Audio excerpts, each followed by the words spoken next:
unenlightened but eager listeners or viewers, please tell us a little bit about who you are, Eugene, because I got to know about your existence from another Eugene, namely That's Eugene right. Alexander Berman. And this delightful person comes from my neck of the woods, namely Latvia. And while Mhm. talking to him and later to you for the first time, I understood that you actually also come from this part of the world. So please That's elaborate. right. Well, it's actually really fascinating. I spent quite a long time looking and thinking about my genealogy, and the first time that I actually was able to truly dip in, the first time I was in Riga, my dad was born in Riga. My grandfather, Israel Feigelsons, was tenor, lead tenor in the Latvian National Opera. His wife Dina was the I think she was the concert mistress, or at least the violinist in the orchestra of the Latvian National Opera. And so there was I mean a significant time in which they were kind of a family of some sort of renown in terms of classical music.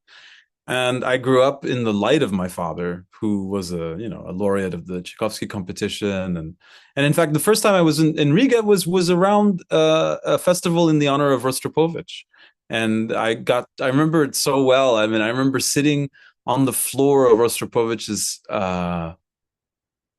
hotel room with the most, I mean, all of the cellists of the world that were basically still alive, Ivan Montighetti, and my father, all like children, seated at the sort of storytelling hour of Mstislav Rostropovich, who was, I mean, a pulsar star, a man of like incredible energy and charm and stories and just I don't know. So that was my entry point into actually being in Riga. But what I'm getting at actually is my sense of Latvia.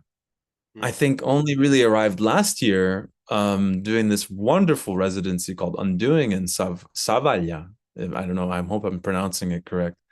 And being out in the eastern forests, near there in Yaumpebelga and in that area where I really felt a deep, deep connection. Finding blueberries, finding mushrooms, hiking, being bitten so many times by mosquitoes that you cannot even believe. But I felt utterly, deeply connected to this land, and I feel honored to have been able to start to discover it now later in my life, having grown up in Brooklyn and lived in London and studied in London. And yeah, Eugene went to Oxford, I went to Cambridge. We had this like very funny and wonderful doppelganger kind of life. Our relatives know each other, and kind of live in a similar area. From I think from Daugavpils, I think from that area and things like that. So, I mean, I grew up with a lot of folklore and ideas and romanticization. My brother, in fact, was born in Calgary, while my parents were on vacation there. So, I mean, it's a deep rooted relationship to not only like the country, but the land that I'm developing now, and kind of also the story of immigrants, the story of a Moroccan Jewish family by deep descent somehow ends up in the eastern forests of Latvia, living in Yekapils.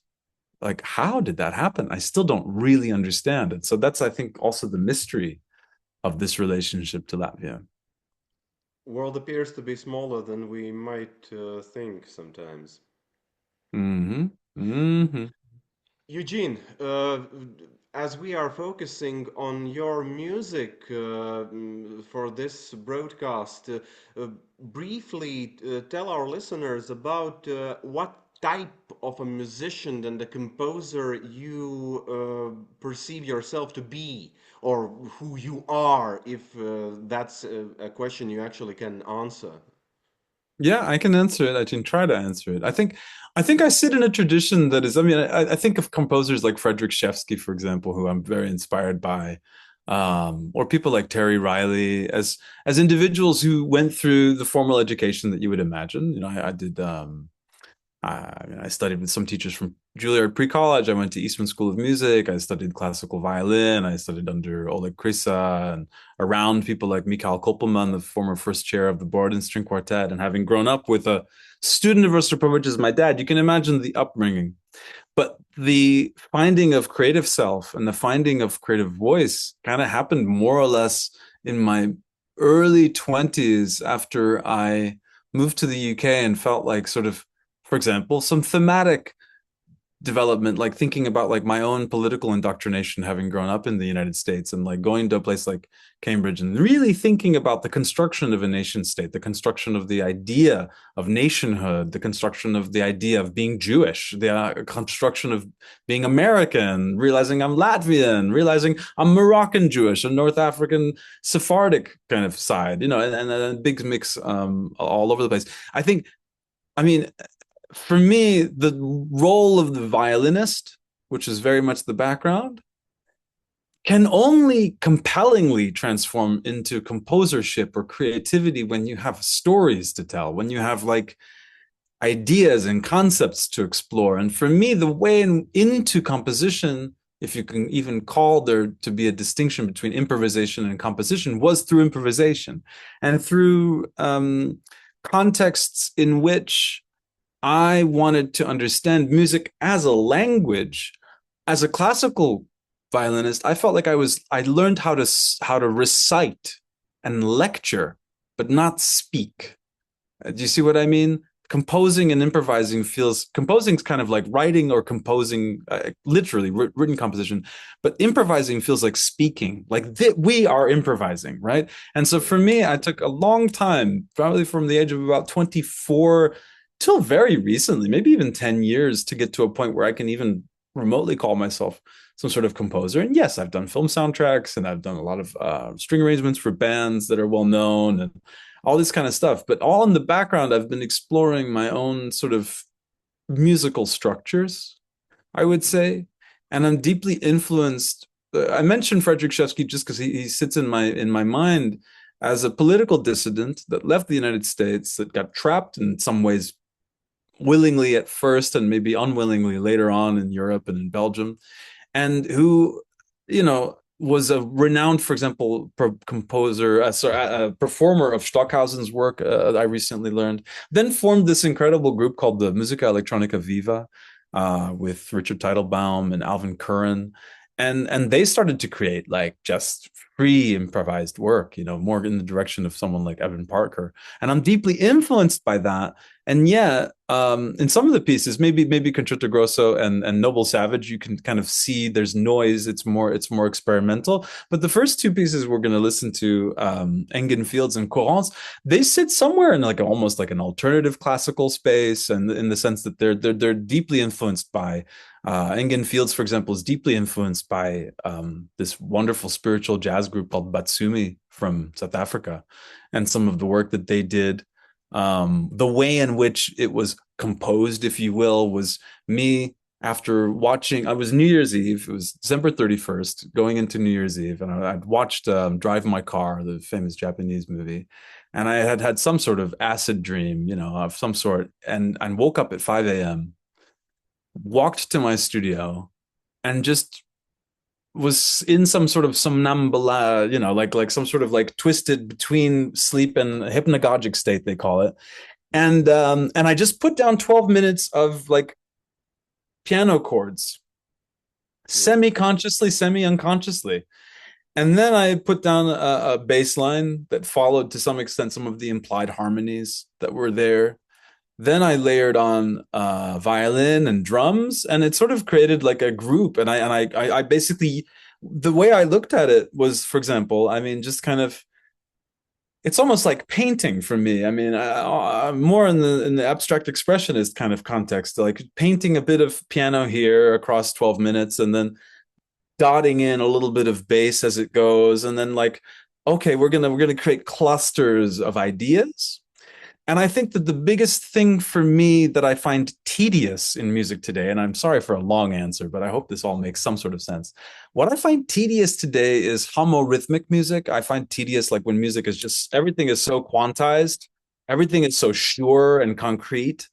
And the world right now is chaotic. The world is led by no one, by villains, monsters, idealists, humans, and it's this submission to the chaos that I'm inviting you to listen to. For it's not that it's a super experiment. I'm not trying to be avant-garde or super experimental. The point is kind of like almostness, is like lack of total concreteness, maybe just shapes that are going in that direction. And I feel like for me to achieve that, when I sit down as a composer to a written piece with, like, dotted lines, I feel like I have to decode the looseness from the stave and from where the note is. Whereas if I go in from the sound and in from improvised kind of feeling, but coming from a feeling place, I end up composing music that's totally different. And I'm not saying that that's completely different to anything that existed before. I'm sure Chopin would have improvised his nocturnes or ballades a million times, and then at some point in time decided, wow, that's the version I love, and then wrote it down. I'm not saying that there's a real boundary here, but for me, coming from that classical background, it really took a long practice of improvised music with other people or alone to arrive at whatever it is that I'm doing compositionally. Mm. Uh, what year did you compose the Enghein Fields in? When was So that? Enghein Fields actually, I think, was 2023, and it's part of a three-part album called Music for an Unrealized Film. Mm. Or oh, no, no, no, better, Music for an Unrealized Happy Ending. That's what it is. And it happened kind of emotionally. I was in a very funny place romantically, and like in terms of politics, it was a few months, or actually no, a year into several different conflicts happening globally, and I placed it into this kind of little album. So yeah, Okay, 23. Sorry. I see. Um, okay, any other words about the music, or will we just listen then? So, let's have a listen to Engen Fields. I mean, it's I wish I could interact with the listener. I wish they would. Are they able to leave comments down in the YouTube link or something? Like, You see, what I would the love to cat know what already people ran think. downstairs to leave a comment. Yeah. So, Okay. having listened, because I understand that people who were watching YouTube paused the video and listened to the music, I hope some really do and drop a line, because it would be interesting to me and definitely to you, being a composer of this piece. Um, Totally. yeah, well, probably that was one of my unexpected interest, surprising interest in you as a composer and as a musician, because I could not specify what style or what trend are you uh, following precisely, and actually that is quite interesting, because what is more boring than like being able to say, oh yeah, this person adheres to this or that standard, and in Yeah. the same time does not do that particularly creatively. And luckily for you and for me, because otherwise this conversation would have not happened, I found like a great deal of aesthetic interest and just sheer pleasure to listening to your music, and that is not a common occurrence nowadays, when we appear to have such a overwhelming amount of new music, new notes. We certainly cannot complain about the deficit of new contemporary music, but Mm, I don't know how is it with you, but I feel very great reluctance to engage with most of that music. mm. Maybe because of just sheer oversaturation. Maybe that's that. But how is it with Yeah. you? It's a really good question. I mean, I spent my time. I mean, my first truly, I would say, like, mind-blowing contemporary work was Flegra by Yanis Xenakis. I remember playing it with the Eastman Musica Nova as a violinist, And I mean, the things that you learn from the techniques of avant-garde and experimental music is just incredible. I mean, it really gets you out of your body and mind in terms of the techniques that you can learn, and even some of the languages or scopes or microtonality or minimalism and exploring these things.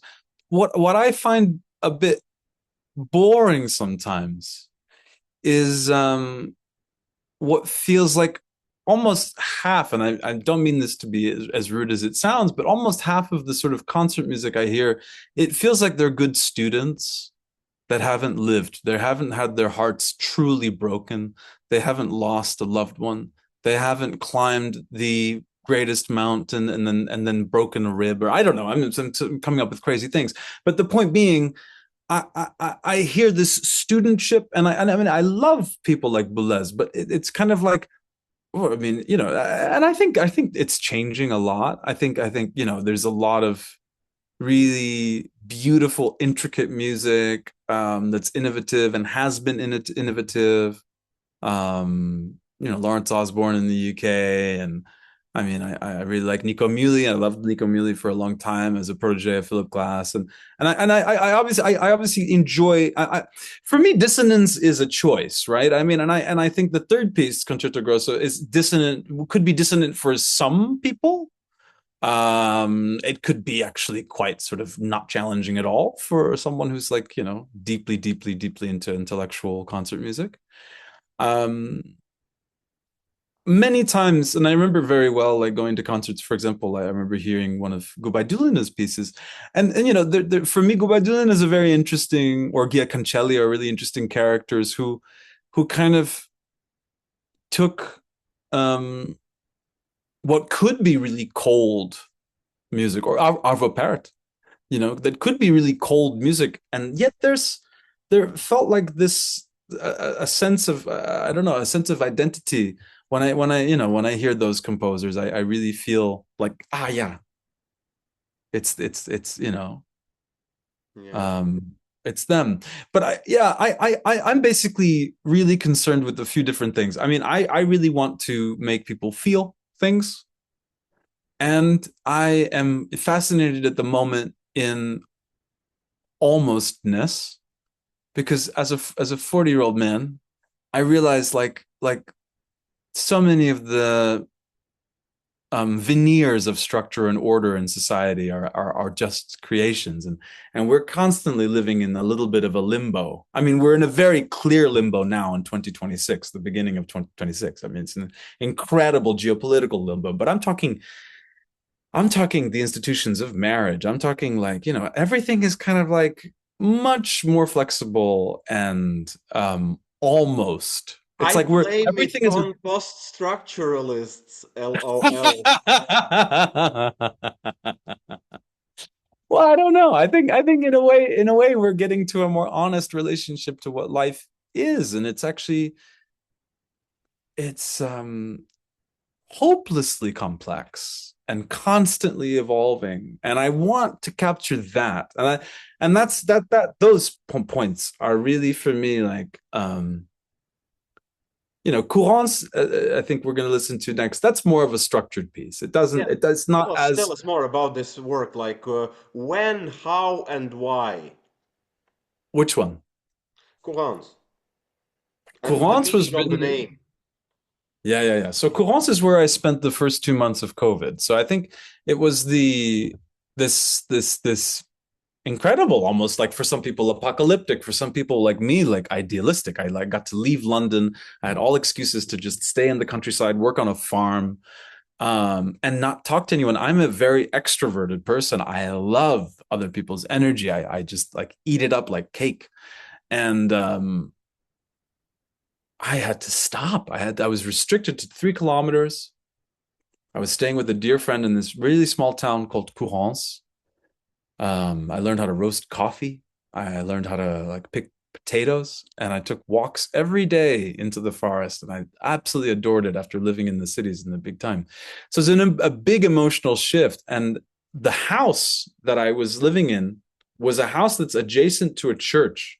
The church was closed from the outside to the public, but there was a door because the house used to be where the chaplain or the minister lived. There was a door between the house and the church. I would sneak into the church. And with my violin and my equipment, I set up a little recording equipment. And Courances is the piece from that period that kind of was the culmination of my emotional experience of finally introversion and loneliness, deep loneliness that I think a lot of us went through during that time. Disconnection and fear, uh, not knowing where things are going. The beginning of COVID was a huge emotional moment for a lot of people. I think, not just the beginning. I mean, like so that's my COVID piece. That's my coronavirus shutdown of the world piece. Okay. Yeah. Then, dear listeners, let's put this recording on hold and go and listen to Courances by Eugene Feygelson. Yeah. And now maybe I would call the next composition the centerpiece of this conversation, not necessarily, of course, of your um, whole musical oeuvre, because I cannot pretend that I know too much about you yet. But still, Mm. Concerto Grosso, "The Bell Rings" is the title of this piece. Okay, one layer I can immediately at least trace is the Baroque era and the principle of concerto and the genre of concerto. But Mm. there's definitely more to it. So please elaborate. For sure. And I mean this call I mean, so I mean obviously when you listen to Enghein Fields like you can hear the Mozart sonata, the C major Hmm. is quoted at the beginning, and I think there's a relationship also to what Yuri Kane was doing with Mahler's work. Do you know Yuri Kane, the jazz pianist? He did Yeah. this wonderful album of sort of very I wouldn't call it jazz. I would say it's like really imaginative revisions. No offense to Max Richter, but I find what he did with the whole recompose thing is like it's cool and it's very popular, but it's not imaginative, not on the scale that like Uri Kane's really let his imagination fly. I'm And not if I saying that may the interject, also, I would say that Yuri Kane has I suspect a better sense of humor than Max Richter. Maybe I'm dead wrong, but I still. love I love you're saying that. I adore Max Richter and I love the austerity and the minimalism that gives your soul space to, but yeah, it's a totally different approach, let's just say. And I'm with you about seriousness. I'm so tired of seriousness in classical music. We can talk about that for hours. So in this piece, there's a quote. There's several quotations actually. There's quotations from there's near quotations and transpositions of Sibelius, the Sibelius Violin Concerto at the end, near the end. There's also so there is a three. There is kind of a three parts. You can certainly feel the middle part where there's a lot of stasis in the piece. The piece was I would say more like improvised and then through composed. So I improvised with piano playing violin and piano at the same time in a small apartment in the Palais Royal in the center of Paris. You know the Palais Royal next to the Louvre. It's one of the most gorgeous gardens. I was lucky enough to record this in an apartment overlooking the gardens of the Palais Royal, which is, where Café Corazza is, where the Jacobins met for years before starting the French Revolution. I mean, it's an iconic place for anyone in fashion or French history or even architecture. Anyway, so I improvised. I wanted to create limitations in my own work. So as I would play um, violin, I would as I would draw the bow on an idea, I would then immediately be able to grasp some piano keys. And so I was depressing the sustain pedal most of the time, and then doing things, and then every once in a while open string. Then I can use my left hand. So I was trying to see if I could play violin and piano at the same time.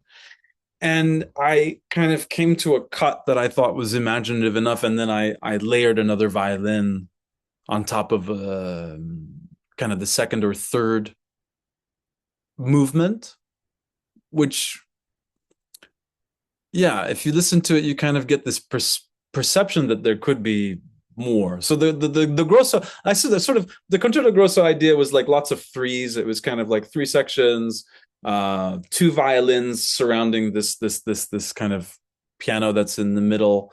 Um, and yes, it's far more stylistically related to classical music, I would say, than not just because of the name or the structure, but also because of the language and I mean it's probably the most intellectual concert music piece of the program. Again, okay, we have returned. And a gentle reminder to those people who have stumbled upon this conversation, you are very welcome to drop a line, to drop a comment. I think we will revisit this YouTube video sometime later and just check out. Because I don't know about you, Eugene, but I am far more. Tender and gentle, or let's say fragile person in the sense that I can pretend that I do not give the slightest damn about what others think about my music, about my modus operandi or modus vivendi, but I still do, and I don't know how is it with you. Yeah, I mean music is a communicative tool. I did a master's at Cambridge looking at where music and language fit into human evolution. And if we think about like music and language, um, certainly from a social sciences perspective, as being communication systems. Music is seen as an emotional communication system by many cultures. I mean, I'm talking totally like, Western classical and concert music like of the 20th century that's highly intellectualized is just the tiniest fragment of what music is, right? I mean, music predominantly is a communicative tool, and so I'm trying to communicate something, and I'm wondering, of course, do you hear me? Do you hear? Are you intrigued by what I'm saying? Hmm. Because if you don't hear me and then you're not intrigued by what I'm saying, then what are we doing? Then it's not happening. Sorry. Then it's not happening. So I don't know. I mean, for me, it's like that has to be working those things, and so please tell me what you think. I mean, and I'm not going to change anything. I've many times I've played things for people, and they're like, "Oh, I think you should." I'm like, I'm not asking you to what I should change. I'm not asking for like me to put the B flat in the other direction. I'm just saying like, do you hear me? Um, do you feel what I'm trying to do? You have a sense? Is what I intend anywhere near what you hear? That can be totally different. That's fine. But like, are we communicating? Are we in dialogue? Yeah. Then about the last piece, the noble Yeah. savages. So, what type of a beast is this? Well, there's a very specific chimpanzee, sorry, not chipmunk. That would be cute, was it? Slightly different species. The artist Camille Pozzo del Borgo had an exhibition in Paris, and I was commissioned to write a few little vignettes um, to accompany pieces of art. And there was one which had the noblest chimpanzee or monkey. I'm not sure if it was a chimpanzee. Like just the way she had it was a depiction, a sort of more or less a picture, a print with like several layers in different colors that were like kind of red, yellow, blue, kind of just slightly offsetting the central image. But the nobility of this animal, the grace and what seemed like generous smile struck me. And I guess I was in France. I was thinking about Rousseau. It was written in the sixth district. So 75006 is the postal code of the sixth district of Paris. And so, um, my feeling of it also was you'll if you as you listen to it sort of three-quarters of the way through, it's a shorter piece than the rest of them, by the way, so you don't have to budget 12 minutes. It's much shorter. um there's a seventh chord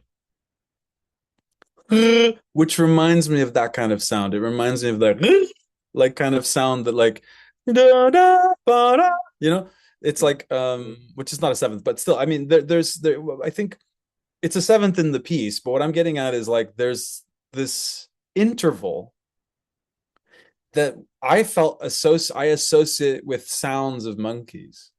And so I wanted to create an ambiance of this noble, sensitive, sentimental, generous, kind animal. Because, you know, otherwise we think of animals as dangerous, but actually they're not.